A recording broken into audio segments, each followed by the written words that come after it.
ఏమండి 2024 సంవత్సరం మరికొద్ది గంటలు ముగియనుంది. ఇక మనం అతి తొందరలోనే 2025 సంవత్సరంలోకి అడుగు పెట్టబోతా ఉన్నాం. అంటే స్వాగతం పలకబోతా ఉన్నాం కదా. ముందుగా మరి మీ అందరికీ కూడా advance wish you many happy new year. మరి 2025 సంవత్సరంలో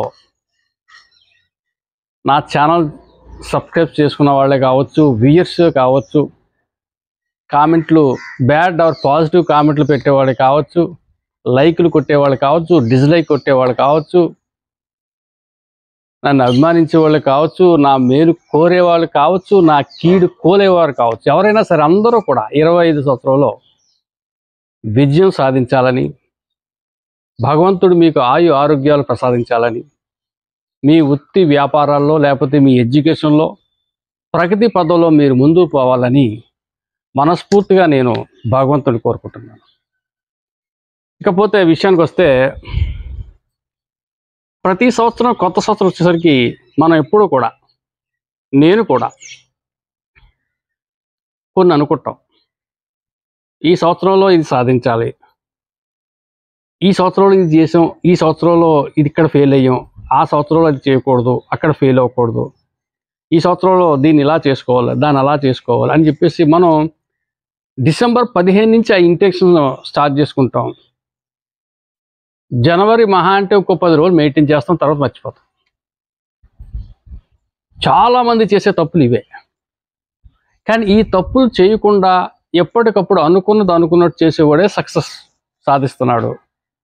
ఏదో 4 రోజులు 3 రోజులు చేసి మానేసినాడు మటుకు మాత్రం ఎప్పట్లాగే ఉంటున్నాడు.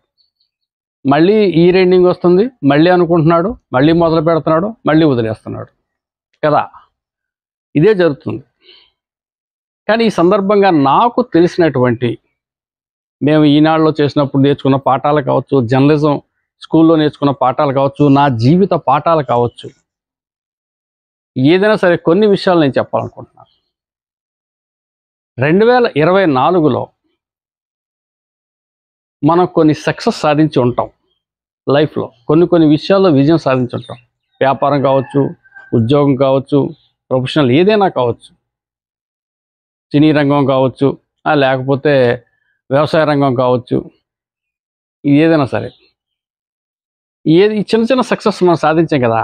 ఈ సక్సెస్ని 25లో కంటిన్యూ చేసుకునేలా చూసుకోవాలి. అంటే 24లో సక్సెస్ అయినటువంటి ప్రయత్నం ఉంటుంది కదా, ఈ ప్రయత్నాన్ని 25లో మరింతగా పదును పెట్టి, ఆ ప్రయత్నంలో అప్పుడు చేసినట్టు చిన్న లోపాలను పక్కన పెట్టి, ఖచ్చితమైన ప్రయత్నంతో 24లో 80% సక్సెస్ అవుతే 25లో దాన్ని 100% తీసుకెళ్లే ప్రయత్నం చేయాలి.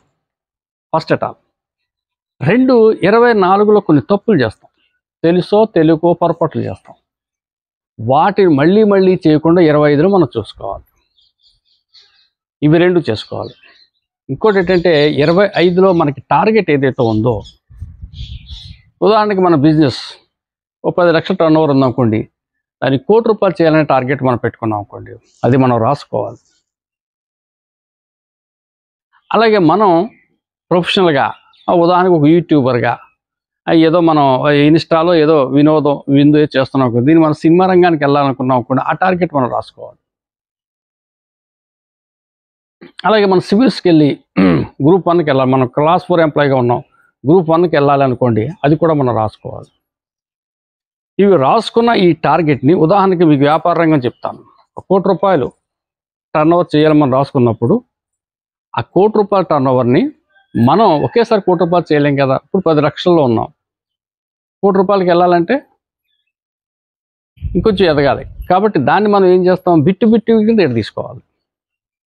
నెలవారీ టార్గెట్లు పెట్టుకోవాలి.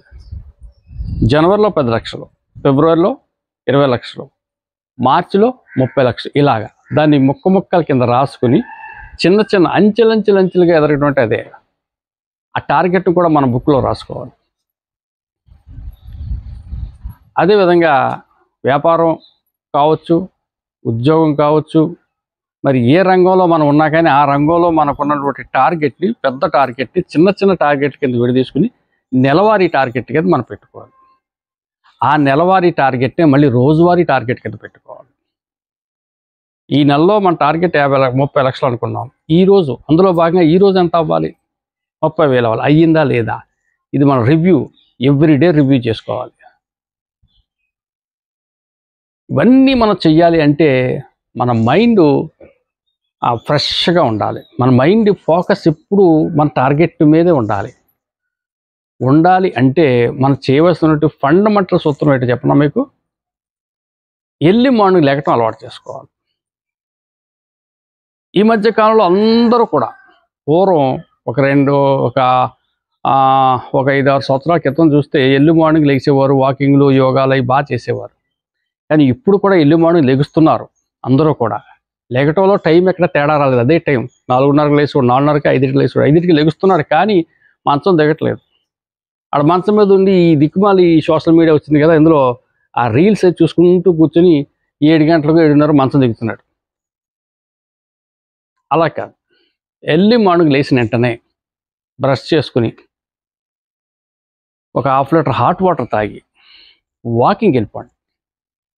వాకింగ్ వెళ్ళొచ్చిన తర్వాత మీకు అవకాశం ఉంటే చిన్న చిన్న యోగాసనాలు వేసుకుని మెడిటేషన్ చేసి తర్వాత మీ ఇష్ట గ్రంథం, దైవ గ్రంథం, ఖురాన్ కావచ్చు, బైబిల్ కావచ్చు, భగవద్గీత కావచ్చు, లేదా ఇవేమీ కాదు అనుకున్నప్పుడు మోటివేషన్ బుక్స్ ఒక పేజీ పర్ డే, ఒక్క పేజీ మట్టుకు మాత్రమే చదవండి.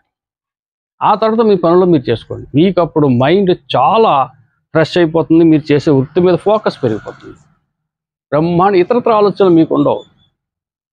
ఆడేం చేస్తున్నాడు, ఈడేం చేస్తున్నాడు, అటు ఇటు ఏం ఉండవు. మీ మైండ్లో ఉన్నటువంటి మీ లక్ష్యం, మీ టార్గెట్ ఒక్కటే ఉంటుంది.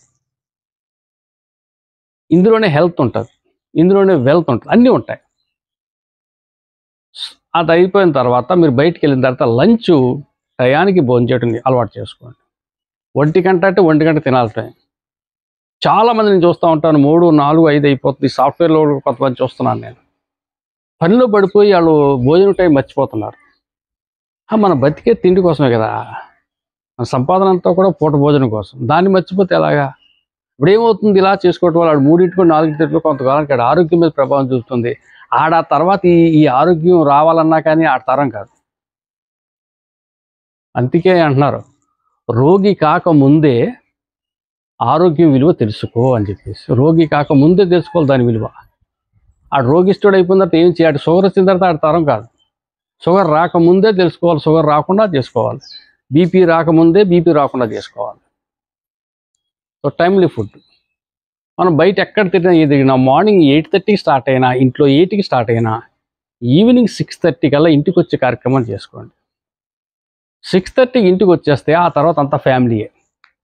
మీ ప్రపంచం అంతా మీ ఫ్యామిలీయే. అలాగ మీరు టైం టేబుల్ చేసుకోండి. రోజువారీ టార్గెట్ అన్నాను కదా, రోజువారీ టార్గెట్కి మీరు 10 పాయింట్లు ఇచ్చుకోండి. ఈరోజు రోజువారీ టార్గెట్ మన వ్యాపారం 30,000 టర్నోవర్ అయిందా? ఓకే. ఈరోజు వాకింగ్ చేశానా? ఓకే. మెడిటేషన్ చేశానా? ఓకే. పుస్తకం ఏదైనా ఒక పేజ్ చదివానా? ఓకే. టయానికి భోజనం చేశానా? ఓకే.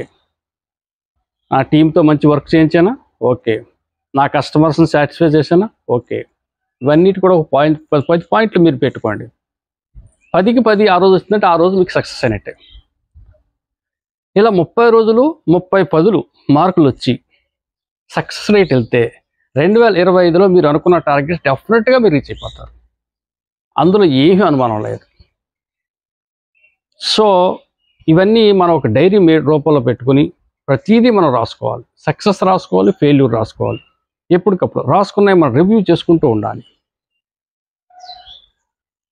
ఇలా చేసుకుంటూ ఉంటే ఇంక నిరంతరం పని అని అన్నట్టు పని రాక్షసుకుని ముద్రపడిపోయే అవకాశం ఉంది. కాబట్టి వారంలో ఒకరోజు, ఒక సండే ఫ్యామిలీతో సరదాగా బయటికి వెళ్ళండి. ఆ రోజంతా సరదాగా చేసుకోండి. మళ్ళీ సోమవారం నుంచి మళ్ళీ మీ టార్గెట్ రీచ్ కోసం మీ యుద్ధం, మీ ప్రయత్నం మీదే చేయాల్సిందే. నిరంతర సాధన అనేది మనిషికి చాలా అవసరం. నిరంతర ప్రయత్నం అనేది మనిషికి చాలా అవసరం. ఈ ప్రయత్నంలో కొత్తతనం ఉండాలి ఎప్పుడూ కూడా. గతంలో చేసిన ప్రయత్నం ఇప్పుడు చేస్తే దానికి ఏం ఫలితం ఉండదు. కొత్తగా ప్రయత్నించాలి, కొత్తగా చేయాలి. ప్రతిదీ కూడా కొత్తదనాన్ని మనం ఆహ్వానించాలి, ఆస్వాదించాలి. సో నాతో పాటు మనం అందరం కలిపి 2025 ఇటువంటి మార్పులు చేసుకుందాం. Thank you.